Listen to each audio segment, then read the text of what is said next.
اعوذ بالله من الشیطان الرجیم بسم الله الرحمن الرحیم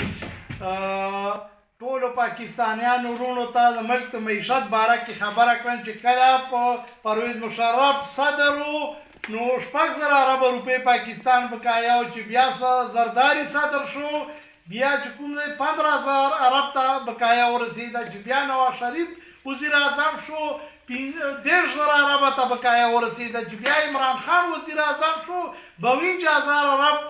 کلدارو ته بقایا ورسېده اوس شهباز شریف په وخت کې ملک 15,000 ارب روپۍ بقایا دی یک قرض له بل قرض راخلي یک قرض له بل ټول په سود معامله روانه ده او دومره سخته مهنګایي لاسه خپوي چې 2 وخته ډوډۍ چاته نه میلاوږي له لوږې نه مجبوره دي په غلاګانو مجبوره وي په زنا باندې مجبوره وي په خودکشۍ باندې یوه مجبوره وي بل پاړه چې کوم دی زموږ د ملک حکمرانان او سیاستدان د وړو ماشومانو غوندې ټوکې یې سره شروع کړي دي بس انتخابات وکړئ یې پلو یې کړی د ملک او 15,000 ارب روپۍ د حکمرانانو وړې وي او غلاګانې یې کړي او پټې کړي بار منکو کې جایدادونه جوړ کړي دي او بیکو کې ورسره پرتې دي ټولې دنیا غله چې چا بقایا یې پکار دی چې ټولو پاکستان سیاستدانو او عوامو چې بار منکو کې جایدادونه وي او که روپۍ یې چې هغه ضبط کا او په قرضو کې یې لنډې کا دا عوامو نه نه راغلي دا همدغه حکمرانانو